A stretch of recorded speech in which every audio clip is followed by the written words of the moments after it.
Bismillahirrahmanirrahim.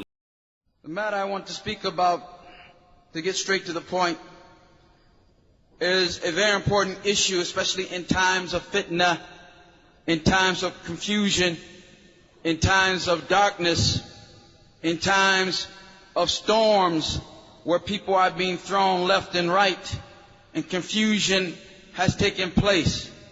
And that is the importance of irtibat, or sticking to the ulama, the importance of sticking to the scholars. And there's no doubt that this is the way of those upon the da'wah salafiyya, and there's no doubt that this is the minhaj as-salaf as-salih, and there's no doubt that one cannot stay upon this minhaj and be well grounded in this minhaj unless one does in fact know who the scholars are and have a connection to the scholars.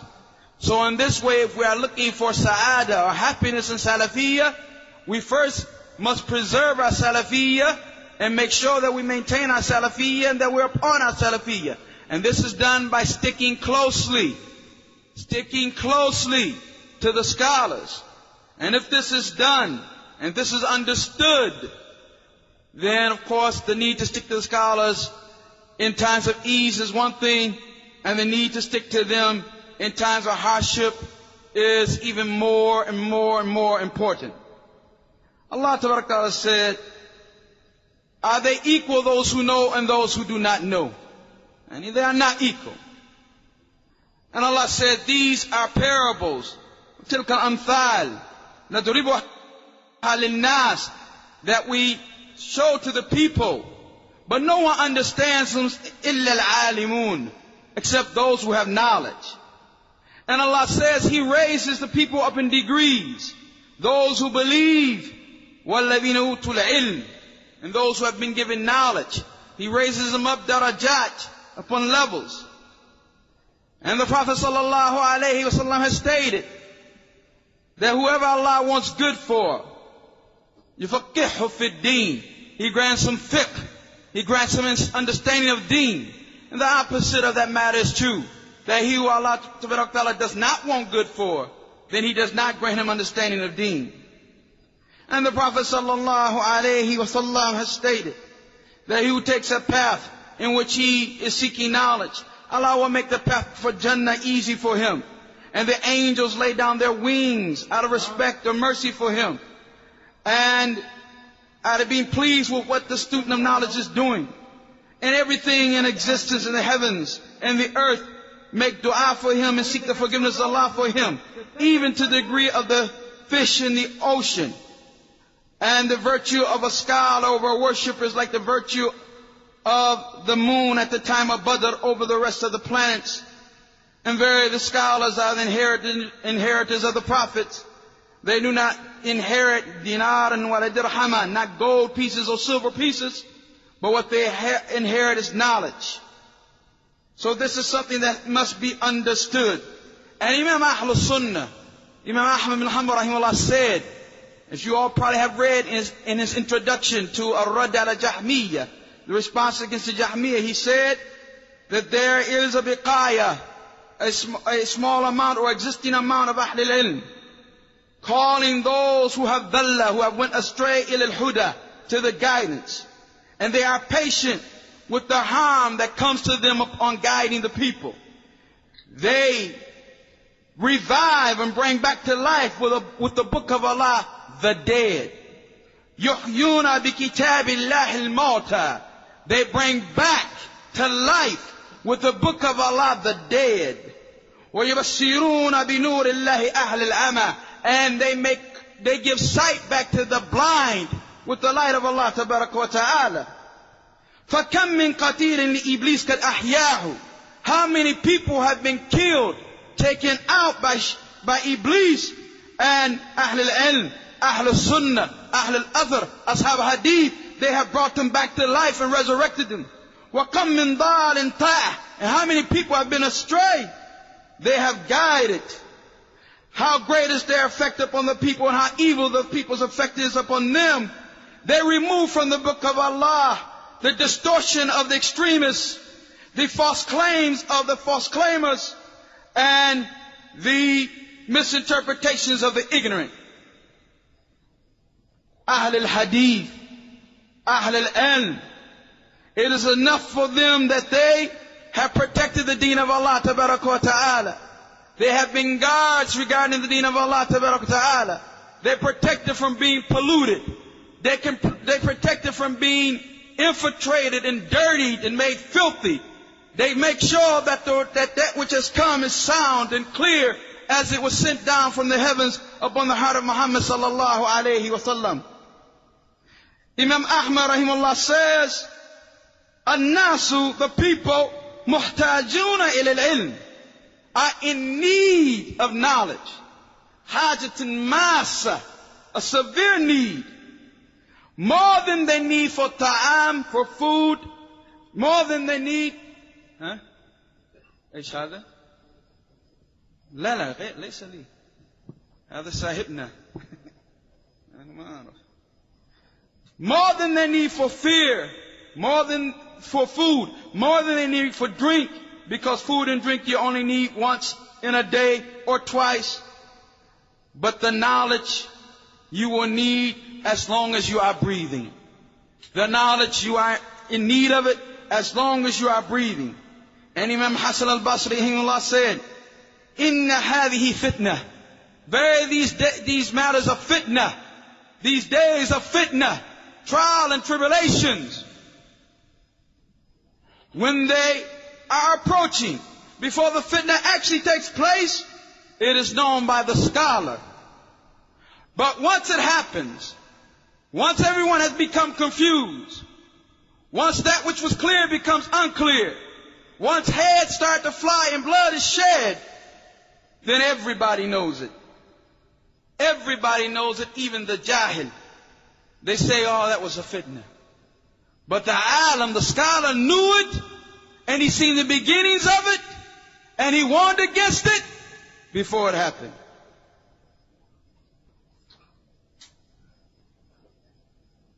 Verily, there are many verses of Quran and Sunnah, many texts that talk about the importance of knowledge and the importance of those who carry the knowledge.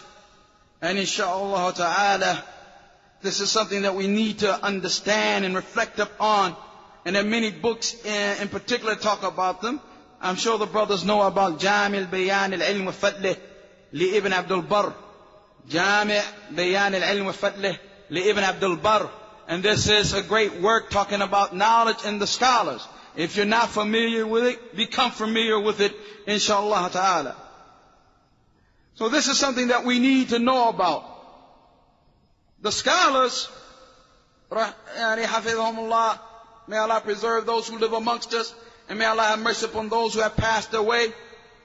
Who are they? Who are the scholars? Everyone claims these days that this person is scholar and that person is scholar. So it's important for the ones upon Dawah Salafiyya and the ones who are upon the way of Ahl al-Athar and Ahl al-Hadith, the ones who are in fact Ahl al-Sunnah wal Jama'ah, the ones who are in fact upon the haqq, that they know who the scholars are. It has been mentioned that the one who has a right to be called an alim, these people are qalilun jiddan. They're very few. And we won't be exaggerating if we say that they're rare. Because the scholar has certain qualities that apply to him that most of those who connect themselves to knowledge today don't possess. فَلَيْسَ الْعَالِمُ. The scholar is not مَنْ كَانَ فَسِيحًا بَلِيغًا, who can speak well and who's articulate. Doesn't make him a scholar. Who a fasih, who a baligh. He can talk. That doesn't make him a scholar. The scholar also is not the one necessarily who writes a bunch of books, or someone who takes a manuscript that has dust up on it in one of the old books libraries and takes it out, blows off the dust, and then does tahqiq of it, corrects it. It doesn't make him a scholar. If we judge a scholar on these type of things, how many books he has, then we would be making the scholars, a small a group of people, or we would have been, actually we'll be entering everybody in the arena of scholars. And this is what in the minds of most people when they think of alim. If you were to ask someone, you step out, you say, "Is this who's a scholar? Name to me 5 scholars. Name to me 6 scholars." And you will be astonished by the statements that you would get. We continue on by saying, in most people's mind, they are taken in, they are tricked, they are conned. Many of the Amma and the general people to think that if somebody speaks classical Arabic, or if he speaks well, he's articulate, or he can give a strong khutbah, then it makes him a scholar. Or that if he writes a book, then he makes him a scholar. And that therefore they have a position of astonishment with these people. But in reality, the scholar, al-alim haqqan, is the one who has taken in the knowledge. A large amount of knowledge of shari'i, legislative knowledge. And he knows the legislations, the rulings of kitab and sunnah. He knows to abrogate it, that which has been abrogated and that which abrogated those ayat and those ahadith. He knows the mutlaq, that which is general, and muqayyid, and that which is restricted. He knows that which is summarized and that which is in detail and that which explains it. And he knows knowledge, or have the aqawil of the salaf. He has in his heart the statements of the salaf and their differences. Another fact of the signs of the one who has the right to be called an alim is what Abdullah bin Mas'ud radiyallahu anhu said. Laysa al-ilm. Listen to this. Knowledge is not an kathrat al-hadith, by relating a lot of narrations. But in al-ilm, verily knowledge is khashyat Allah, is having fear of Allah. Is having fear of Allah.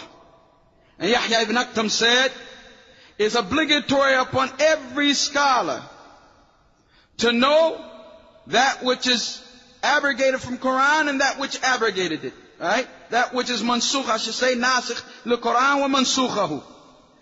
So that he will not make obligatory upon himself, O the servants of Allah, that which Allah did not make obligatory upon them. And Imam Ibn Abdul Barr has a chapter in his book which is called Jami' Bayan al-Ilm al-Fatwa, which you mentioned. Bab, chapter, who has the right to be called a faqih or alim, haqiqatan, in reality. In reality. And who has the right to give fatwa.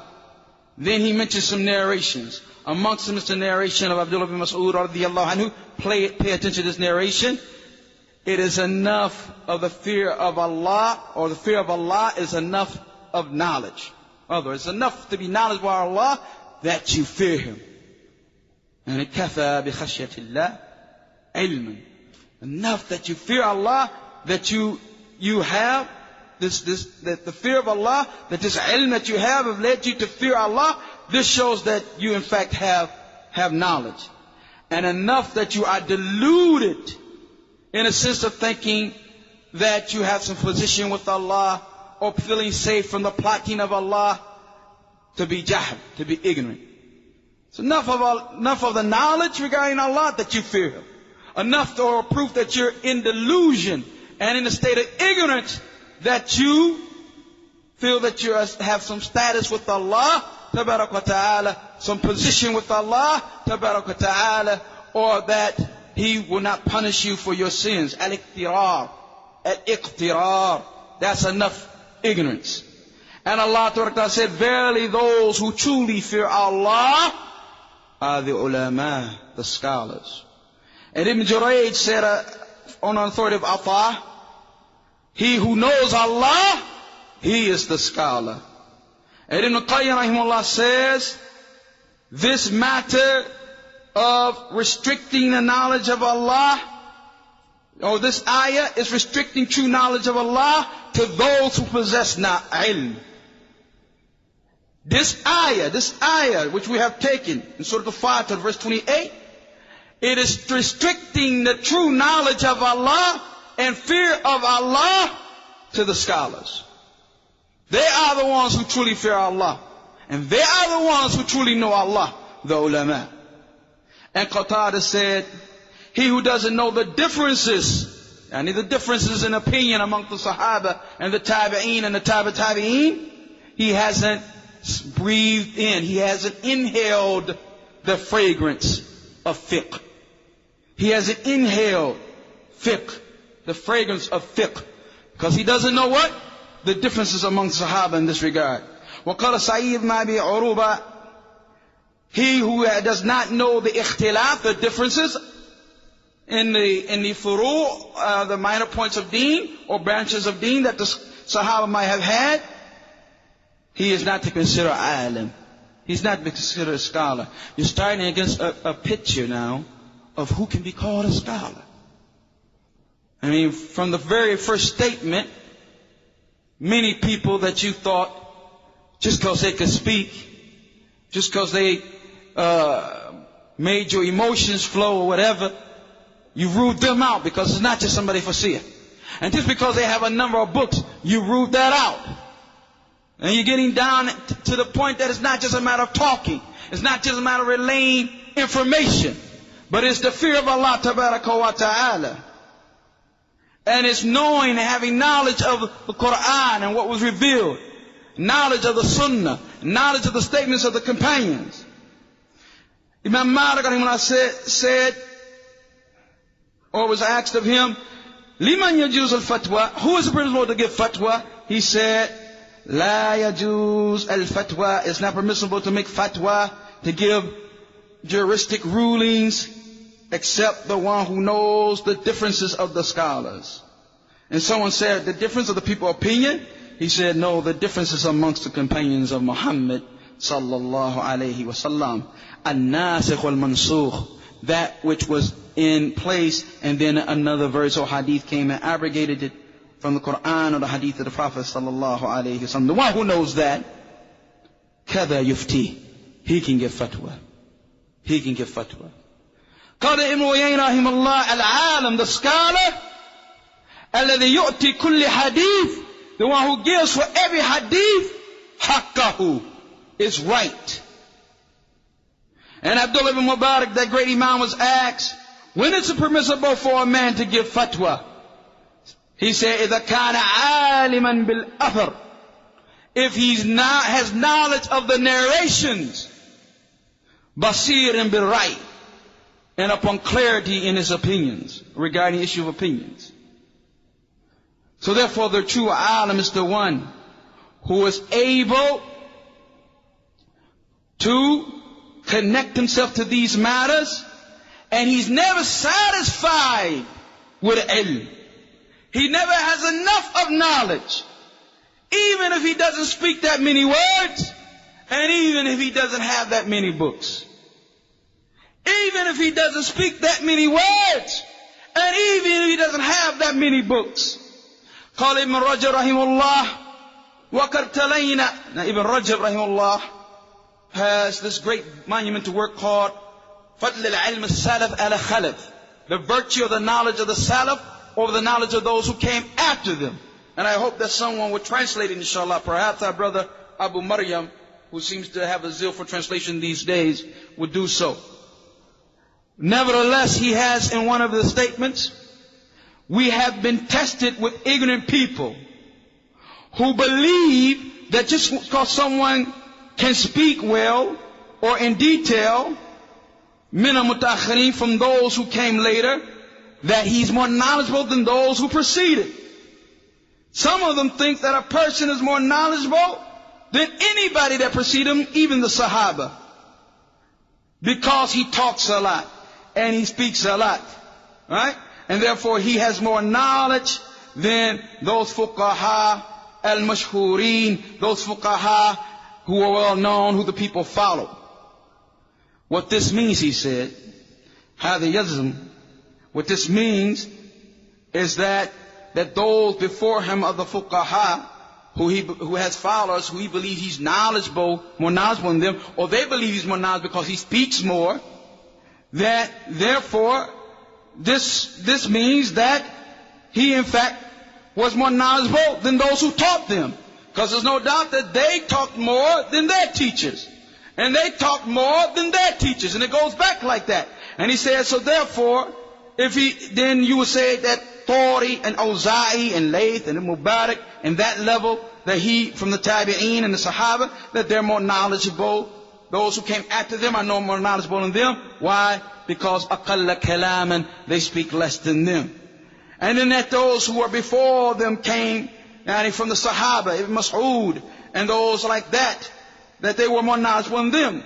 Because there were some amongst Sahaba who spoke less and who were more knowledgeable. Like the narrations of Abu Bakr Siddiq are fewer than the narrations of any other Sahaba. The narrations of Abdullah ibn Abbas may be more, and more his talking may be more. What his point is, and I hope it's clear, is that this is not a signal. This is not any type of manner. This is not any type of scale to judge knowledge on. This is an erroneous and a mistaken scale to judge knowledge based on the fact that someone talks more than others. How many narrations do you find from Abu Bakr as-Siddiq? Yet all the Sahaba say, and Abu Bakr was the most knowledgeable amongst us. And Abu Bakr was the most knowledgeable amongst us. So it is not a matter from that. Abdullah Mas'ud seen this illness coming, and he talked about it. He said, verily you are in a time in which you have a lot of ulama and you have very few speakers. But there will come a time where you will have only a few ulama and you will have many speakers.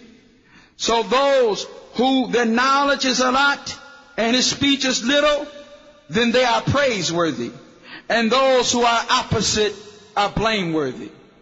Those who knowledge is a lot and their speech is little, mamduh, are praiseworthy. And those who are opposite are blameworthy.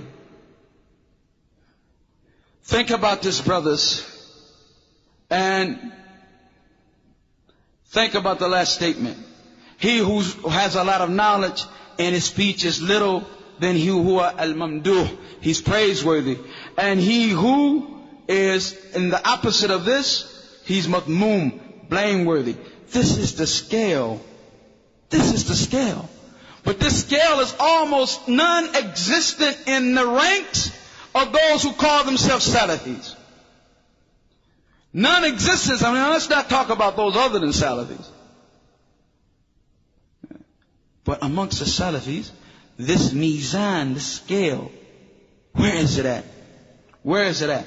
We are in a time where the juhal, the ignorant, can talk about the great scholars. Like many have talked regarding Sheikh bin Baz and said very nasty things. And Sheikh Al-Albani and said very filthy things regarding him. And Sheikh Muqbil and Sheikh Rabi' Hafidhahullah.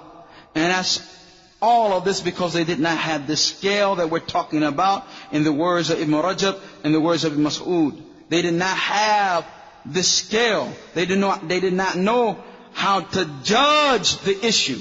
For the scholars are not known by their statements and by talking a lot and by writing a lot. They're known by Qala Allah. Allah said.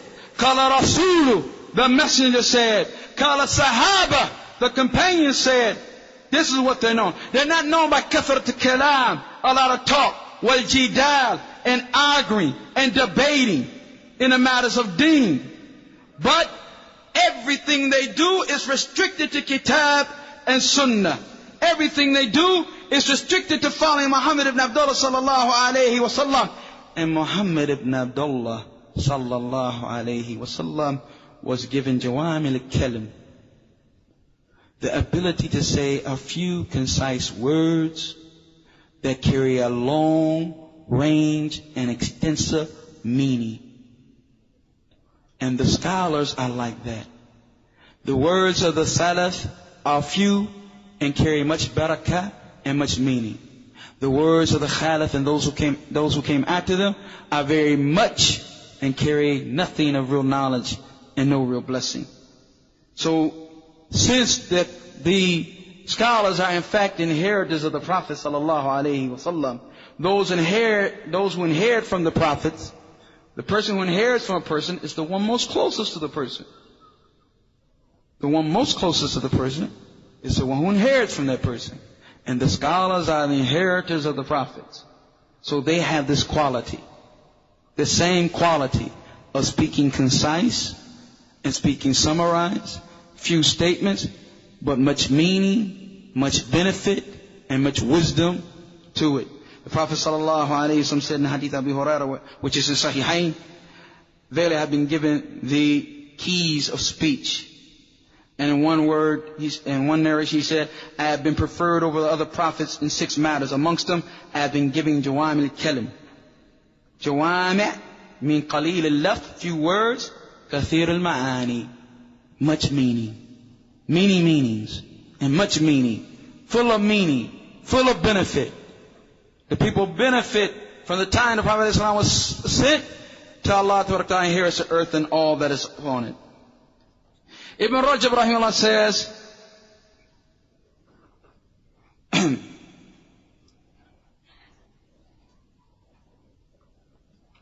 Rajab rahimahullah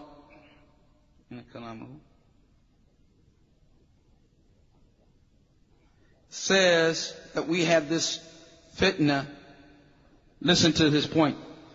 Some people have been put to trial by those who came later, of the later day scholars, or the later day muta'akhirin, who were connected to knowledge, not necessarily scholars in the true sense of the word. Min kathra kalamuhu, because his words are a lot. Wajidalahu, and his arguing is a lot. And his debating is a lot in the matters of deen. So they think because this person talks a lot, debates a lot, argues a lot, is good in argumentation and debate, can talk a long time, that he's the most knowledgeable. وَهَذَا الْجَهْلِ الْمَحْدِ, that is total ignorance. Look to the akabir sahaba, look to the elders of the companions. They're scholars like Abu Bakr and Umar and Ali and Mu'adh and Mas'ud and Zayd and Thabit. How were they? They talked a little. They talked a little. فَلَيْسَ بْعَالًا بِكَثْرَةِ رِوَايَةٍ, the scholars not by relating a lot of narrations. وَلَا بِكَثْرَةِ الْمَقَالَ, by speaking a lot. وَلَكِنْهُ النُّورُ, but it's a light that Allah throws in the heart of an individual, that يَفْهَمْ بِهِ الْعَدْلِ, the servant understands how he can make a distinction between that which is batil, false, and that which is true, and how he can express that to others in a very short and concise and summarized manner. This is knowledge. We're talking about ilm. And we should know, barakallahu feekum, that we have to distinguish with the scholar by many things. Amongst them, and this was in the first setting, amongst them is his age. Age, in most cases, has a place, especially when it comes to knowledge, except rarely. And we're not talking about exceptions, we're talking about the general rule. The scholar normally should be someone who's elderly, someone who's lived a long time, someone whose beard is gray, unless he places henna in it, right? Someone who is an old individual, right? This is not, we say, a condition for somebody to reach the level of scholars, but in this time we say we make it like a condition because of the harm that comes from taking knowledge from the youth. Many of the asagir, the youth, they don't connect people to the kibar, to the great scholars. And because of this, there's a lot of corruption and misunderstanding. And this is why people are not able to distinguish a scholar from other than him. So, the scholar has these type of things that are distinguishing. He is old in age, elderly. He has wara, abstinence. He is a'lam, has knowledge. He is of someone who has a sort of sakina and waqar to him. And a hilm, a forbearance and a patience and a maturity. That's the word. A maturity to him. Listen to Abdullah ibn Mas'ud radiallahu anhu who said, the people will always be in good as long as they take their knowledge from the akabirihim, yani from their elders, and from those who are trustworthy, from the scholars who are elderly. And when they start to take it from the youth, then they are taking it from the worst, and they will be destroyed. And they will be destroyed. Now this has been explained, the word sigar here. Some say sigar mean ahl al-bidah. So they say that it means the people will always be good as long as they take their knowledge from the people of sunnah, the akabir, and not from the asagir, ahl al-bidah. But there's no reason to go from the direct meaning of the word to other than that. In other words, this can be included, but amongst, of course, the first meaning of it, first and foremost, and the meaning that has priority before you say Ahl al-Bidah, is those people who are young. Those people who are young. And Abdul Muslim al-Dainuri was asked about this matter. What is this statement that the people will always be good if they take their knowledge from their elders? He said it means, he explained it. He said it means that they will always be in a good condition as long as they take their knowledge from the older folk. And that their scholars are not these young individuals. Because the sheikh, the older individual, and Sheikh Manja was a khamseen, the one who is above the age of 50, right? Who has went beyond 50, that's the sheikh in the Arabic word. What has happened to him? The frailties and mistakes of youth have went away. And the harshness of youth has went away. And the rushing and desiring to rush in matters has went away. And the stupidity and foolishness has went away. And he also has a tajriba, experience, right? He has experience in what he's been doing. So there's nothing that enters to his knowledge of shubha, of doubt. Nor does desire overtake his knowledge like it does with the young man. Nor does he go with what his youth, his inexperience would make appeal to him. And he's not often tricked by shaitan like those who are young. And with the years come a respectability. And with the years come a security. And with the years come forbearance. And with the years come waqar, not rushing. This is all that comes. With the years come a haiba, a certain amount of respect. But youth, they enter into all of those issues which are opposite. Rushing, being harsh, being brutal, not having any wisdom, not weighing the harms and the benefits of their action. This you don't find with the old men of maturity. So he said, these things that are with the youth, the sheikh or the older people are free from. So if you take your deen from the youth, then and enter into what they have entered into, they will destroy themselves and you will be destroyed.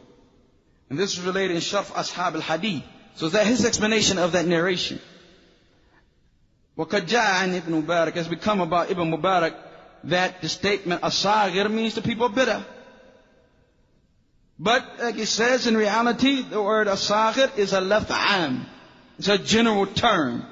So it includes those who the actual word is referred to, and it includes the meaning.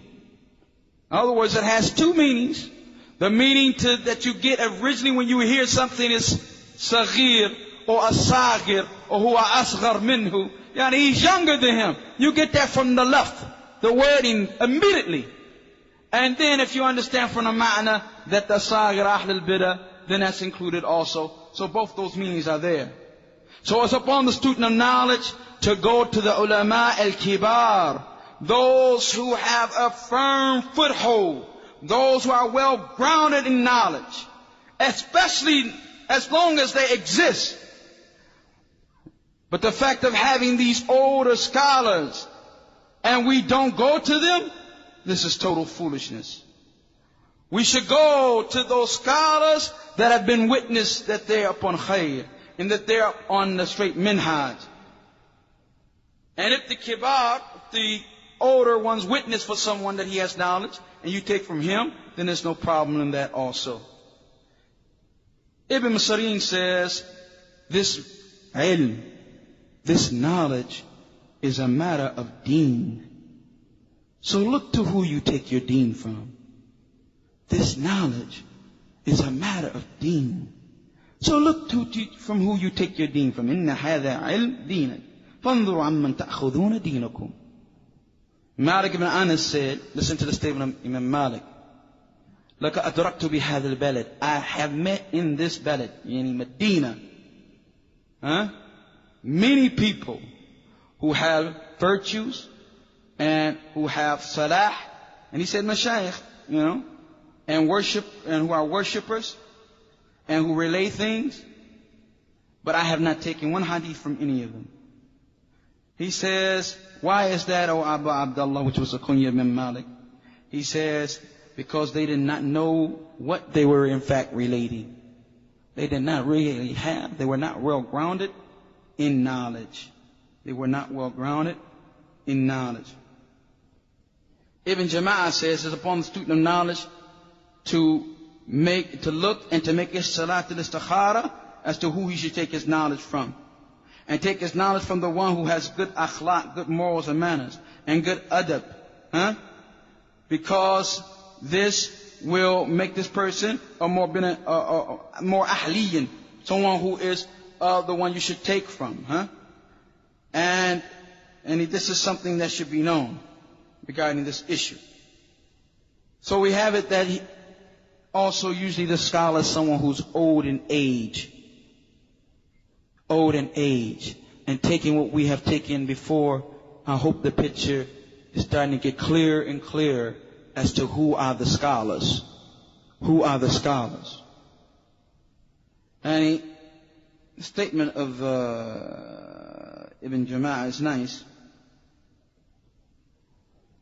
Said the person who you take from who has these good akhlaq and adab, and he's of ahliyah, he is of a person of a level that you can take from, and his shafaqah has been shown, his gentleness and his mercy, and his muru'ah, yani his manhood, and you know of his chastity, and he is well known as someone to teach, and well known as someone who has understanding. So it is not for the student of knowledge to just look for the matter of knowledge without looking at the person's self-restraint or his deen, or the absence of him having beautiful character. No, he should look at that. He should strive to find a sheikh who has the ulum al-shar'iyyah, the legislative knowledge, with those good characteristics that we have mentioned, and who has a grasp of most of the literature and most of the books and most of the matters that have been written, ittila', meaning that he reads a lot from those things and the things that have happened in his time, and that he has been with other scholars and is a companion of other scholars and is known to other scholars. This is very important. He has been with other scholars, is a companion of the scholars, and is known by other scholars. Qala Shafi'i, Imam Shafi'i rahimahullah says, the one who just gets his fiqh from the books, then he will lose the legislation. Just getting fiqh from books. Go in the book yourself and open it up and come with me. This is not the way. Not to say that those brothers who read certain books and alhamdulillah, with the existence of cassette recorders and the like, we may have Ajrumiyya explained by Ibn Uthaymeen. We may have Qawaid Arba, Usul Thalatha, or Aqidah Wasatiyya, or Aqidah Tahawiyya, or Fatawa Hamawiyya, or whatever the case may be, explained, or Bulugh al-Maram. then he uses that plus the Arabic language and reads the book, and he gets the sharh, explanation of the sheikh. And if he has any question, then alhamdulillah, he can pick up the phone, and he can, if he has the Arabic language, of course, then he can dial the number and ask the sheikh, did you mean this or whatever? Or if the sheikh himself is not alive, one of his students, did he mean this and that and whatever?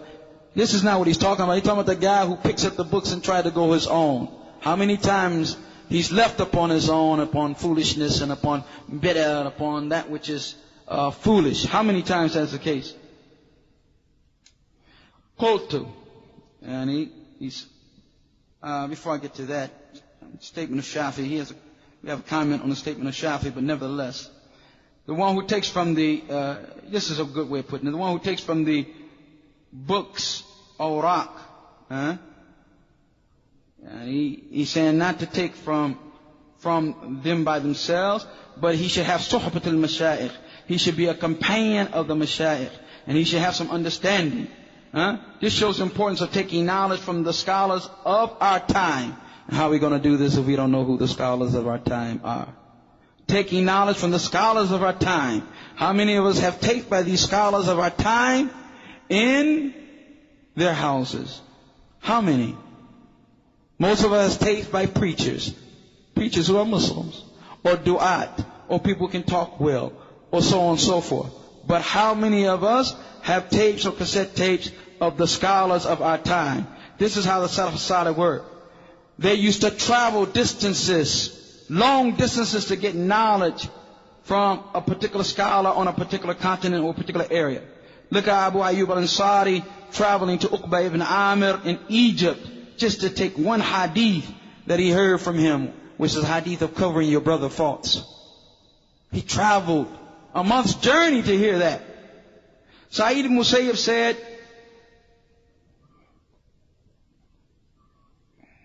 I used to travel night and day to get one hadith. He's talking about himself. I used to travel night and day to get one hadith. And here we have 9 volumes of Bukhari sitting on a shelf in Sahih Muslim. And we had to pick them up and blow the dust off of them. We say sunnah, sunnah, sunnah, sunnah, sunnah. But the sunnah is in one valley and we in another. Sunnah, and we don't never read Bukhari. Anta Sunni, and you never read Muslim. Anta Sunni, you don't even pick up Riyadh al-Salihin. Anta Sunni, you never finish Bukhari. Anta Sunni, you never finish Sahih Muslim. What is this but madness? Qala Fawzan, Hafidhahullah, one of the great scholars of our time. He said, many of those who are trying to learn just read the books and claim that that's a good way to get the knowledge. He said, and they don't benefit from the scholars but think that they don't need them. He said, هذا خطأ عظيم. This is a great mistake. And it leads to a great, great danger. Because every book besides the book of Allah and the Sunnah of the Messenger has mistakes. It has that which is correct and that which is a mistake. It says that which is right and that which is wrong. And sometimes it has that which is good and that which is poison. So the one who is in the beginning stages of his knowledge, he's not able to distinguish. So therefore, it will be more harmful to him than benefit. He's not able to distinguish that which is beneficial from that which is harmful. Unless he goes to a mu'allam, a teacher who has some knowledge, who can show him what is correct in those books. What is correct in those books. He means by this that he can show him what is in those books that is nafi', that is beneficial, and that which is a mistake and harmful. He can explain to him the ibarat, the expressions that are not clear, that are unclear. And if the knowledge was, he said, just taken from a book, our scholars, the Salaf would not have taken those great journeys and would not have exposed themselves to so many dangers of traveling those days, in the desert, at night, on a camel, 30 days? 30 days on a camel? Highway robbers, scorpions, snakes, dogs, everything. Why? To get the knowledge directly So if you could just depend upon books, that's what they would have done. So this shows the importance of taking knowledge from the scholars. So now we have to talk about some signs that distinguish them from those who claim to be scholars.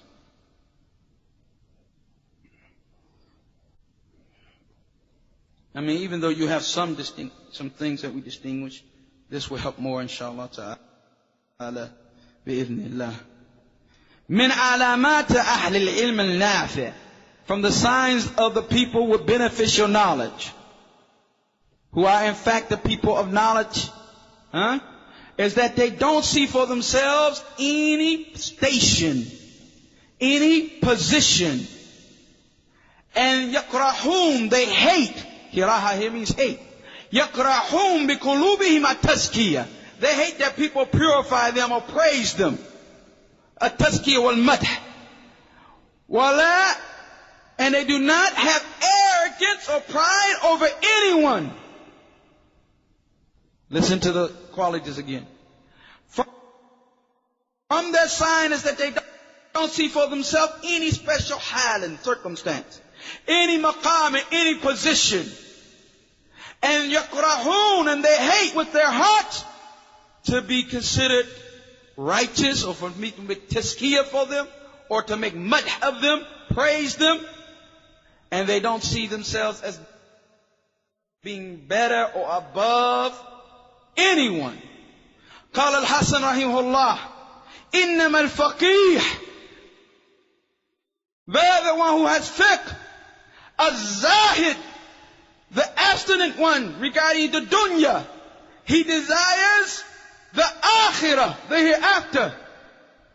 إنما الفقيه, the scholar, is the one who abstains from the dunya. Al-raghib fil akhirah, desires the hereafter.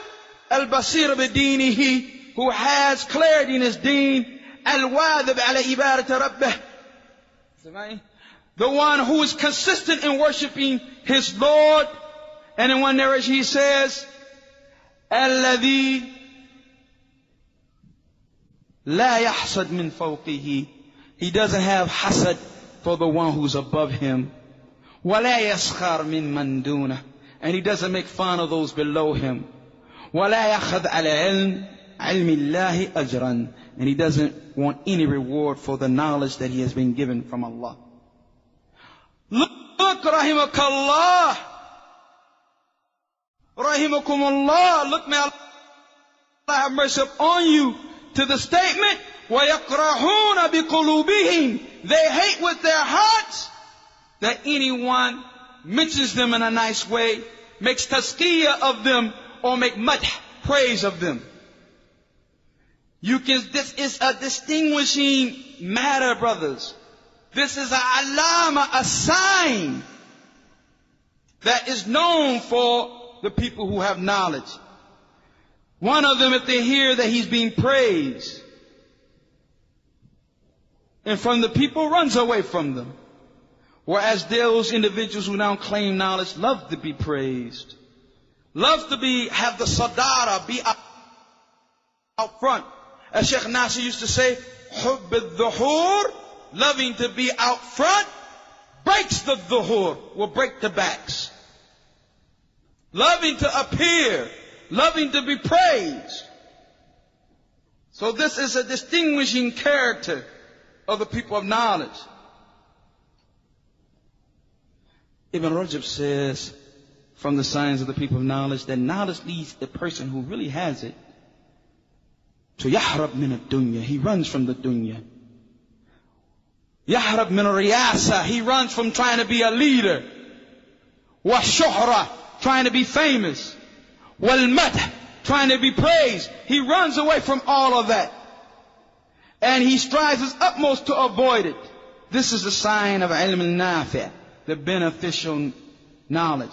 And if it happens, listen to this, if it happens without his choice, if it happens and he wasn't trying to let nobody know what he was doing, but they praised him without his choice, they will have great fear, khawfun shadid, great fear that their ending would be bad. That this was a plotting from Allah Ta'ala, wa ishrajan from Allah for sins that they had committed in the past. That this is a way of Allah Ta'ala pulling them to their punishment. Like Imam Ahmad thought.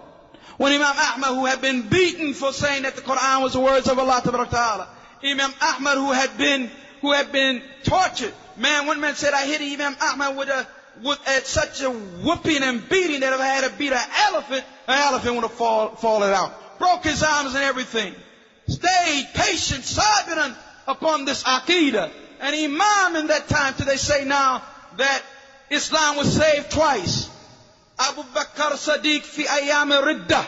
Abu Bakr Sadiq radiallahu anhu, when the people apostated after the death of the Prophet Islam. Well, Imam Ahmad fi ayyam al-mihna. And the Imam Ahmad, when Ma'mun and others were putting them to trial for not believing their innovative belief, killing others and torturing them. He came out of the prison, and it looked like the whole dunya was there to greet him. The whole dunya was wanting to carry him on their shoulders. The whole dunya was saying, Imam Ahmad, Imam Ahmad, Imam Ahmad Sunnah. Someone said, what do you think about that, Imam Ahmad? He said, I feel that it may be istidraj. I feel that it may be due to my sins. Allah Ta'ala, due to me disobeying Allah, that Allah Ta'ala is pulling me to a bad destination or a bad ending. This is the sign of the scholars. Also, he doesn't want money. Money. There's a distinguishing point between the money that is given, for instance, to A'immat al-Haram, or to Imams of Harams, or brothers who are giving da'wah, whatever.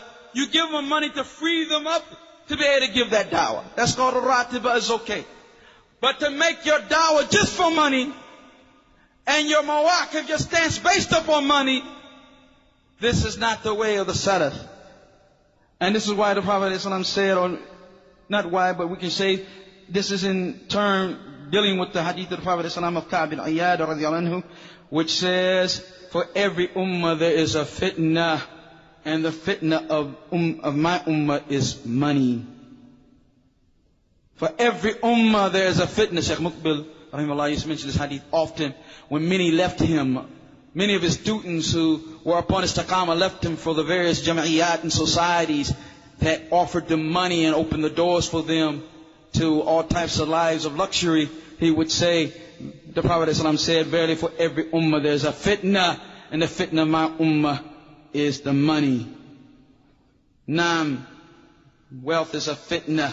How many people have went astray? Some of the best students of knowledge have went astray and joined the groups of bid'iyya and the hizbis based on the fact that they gave them some money. Also, what? I don't want to, huh? Daqiqa, inshallah. Well, we're not going to get to a lot of what I wanted. Labas, inshallah. No, I don't want to go over. I prefer to stay within the time. I like this new thing of being on time. It's incredible. Ni'mati bi'da hada. It's a good bid'ah. In the sense that this is what we were supposed to do before, right? And now we're reviving it. That's what Umar meant, right? Ilm al-Nafi' that Ibn Rajab. I think, to be honest, I should go ahead and just mention this few lines, and we can get some money from you brothers, inshallah.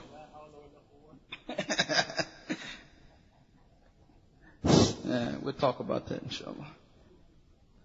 There are scholars in our time, walillahi alhamd. There are still inheritors of the Prophet Muhammad ibn Abdullah sallallahu alayhi wa sallam existing amongst us. Allah Ta'ala has not left us hamalan without guidance.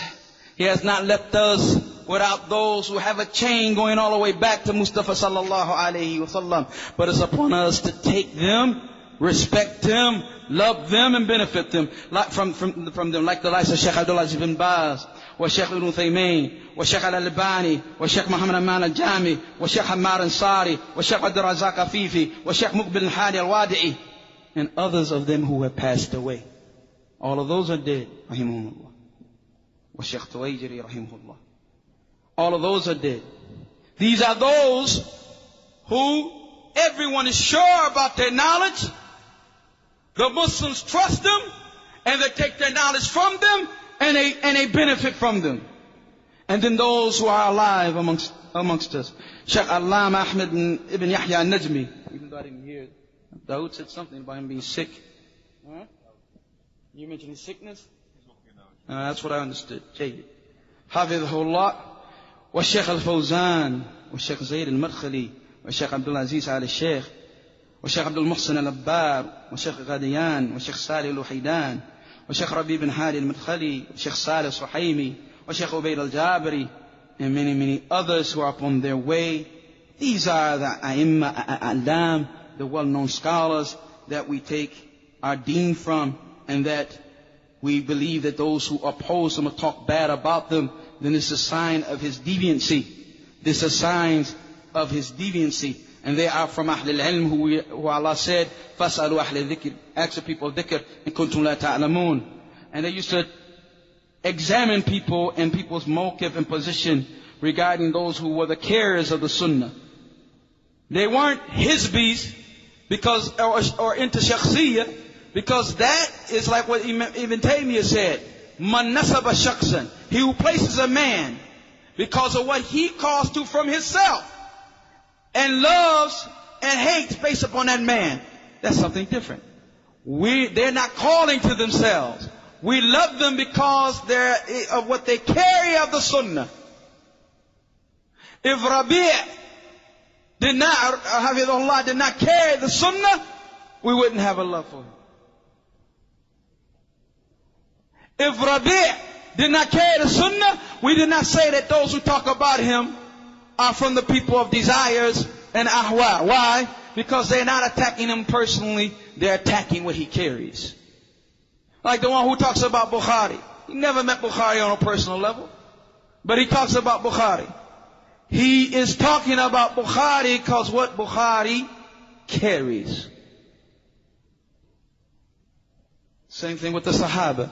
He who talks about the Sahaba, it's not a personal conflict between him and Abu Dharr Ghifari. Not no personal thing. Abu Musa Ash'ari got on my nerves when they lived centuries ago.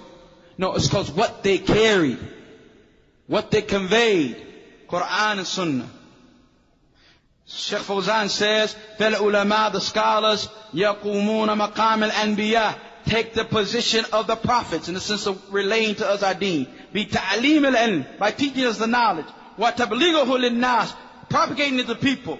وَجِبْ عَلَى النَّاسِ, is obligatory upon the people to learn from them and to accept their directives and to benefit from them. They used to ask the people and talk about the people regarding the issue of ilm and the issue of whether or not you were with the people who are on the haqq and who are on the right. They would say, if you're in Kufa and you don't like such and such fulan, then know that this person is a person of bid'ah. If he's in Basra and he doesn't like such and such who carries the sunnah there, then know that this person is such and such is on innovation. Like Ibn Qutayb ibn Sa'id said, إِذَا رَأَيْتُ رَجُلًا يُحِبُّ أَهْلَ الْحَدِيثِ, if you see a person who loves the people hadith, like Yahya ibn Sa'id al-Qattan, wa Abd al-Rahman ibn Mahdi, wa Ahmed ibn Hamad, wa Ishaq ibn Rahaway, and he mentions some others, know that he is on the sunnah. And those who differ with him or them, فَأْلَمْ إِنَّهُ مُبْتَدِعٌ, know that he's an innovator. And Imam Sabuni has a long chapter in his book, the Aqidah or I'tiqad Ashab al-Hadith. It's a very, very long one and it has many names in it. He even has amongst those that, you should love, and anybody finding fault with them or accusing them in their deen, that he's upon bid'ah. He even says, and Hamdawiyya Sabuni, which is Sabuni, and he said, and his two sons, the two swords of the Sunnah, Abi Abdullah as-Sabuni wa Abi Abdurrahman as-Sabuni. And others from the Imams of the Sunnah who are sticking to the Sunnah and supporters of it, callers to it. And we connect to these scholars that they have mentioned, many of them. And he, like I say, he mentions a long list of these names that I will not do so for the brevity of time. He said we add to them Shaykh al-Islam ibn Taymiyyah and his student Ibn Qayyim, wa Shaykh al-Islam Muhammad Wahhab, At-Tamimi, of course, and in our time, and from the Mashayikh that are alive, he adds Shaykh Rabi' ibn Hadi, because he's a shawqah, he's a thorn in the necks of the Ahl al-Ahwa, the people desires and the people innovations and the Hizbis and like this. And Hamadani said, Ahmad is a test, and Ahmad ibn Hanbal. From him, you can know whether Muslim is a Muslim or a Zandiq. He who hates Ahmad, you should have some question regarding his Islam. And in our time, of course, those scholars are most like Imam Ahmad in that regard. So these are the scholars. Sufyan al-Thawri said about, test the people of Mosul with Ibn Ibrahim al-Fahmi al-Musili. And he tests them with them. If they like him and love him and support him because of what he carries from the Sunnah, of course, then they're on istiqamah, they're upright. And if they hate him, then they are astray. So this is very important to understand. We'll end, inshallah, with the statement of Abu Hassan al-Ash'ari, rahimahullah. He said, the statement that we say and the belief that we have is that we stick to the book of Allah and the Sunnah of the Messenger sallallahu alayhi wa sallam. And that was related from the Sahaba and the Tabi'een and the scholars of Hadith, the Imams of Hadith. And we are sticking closely to that which Abu Abdullah Ahmad ibn Muhammad ibn Hanbal, may Allah brighten his face and raise his levels in the paradise and give him the best reward. We say, قَائِنُونَ لِمَنْ خَالَفْ قَوْلُهُ. We say to those who differ with his statement and go away from it, from this Imam, this statement of the Imam al-Fadil, وَالرَّئِيسَ الْكَامِلِ, الَّذِي أَبَانَ اللَّهُ, who Allah made clear with him the truth, and دَفَعَ بِهِ الضَّلَالِ, and he protected the ummah from going astray, or and he blocked the dalal of وَأَوْضَحَ الْمَنْهَجِ, and explained the minhaj and clarified it, and took Ahl al-Bid'ah and humiliated them. And for rahmatullah al-Imam Ahmad. So we should look at this and think about this matter and think about this statement and the statement of those who now try to find fault with the scholars of today. So I have mentioned to you the scholars, and I've mentioned to you the importance of age and maturity and not being in a rush, and that this is their qualities, and that they have gray hair most of the time, and that they're known to be companions of other scholars, and that they have been praised in this regard. And I've mentioned to you some names of those, فَعَلَيْكُمْ بِهِ. So you must stick to them, and you must benefit from them if you really want happiness in your salafiyya. هذا وصلى الله على نبينا محمد وعلى آله وصحبه.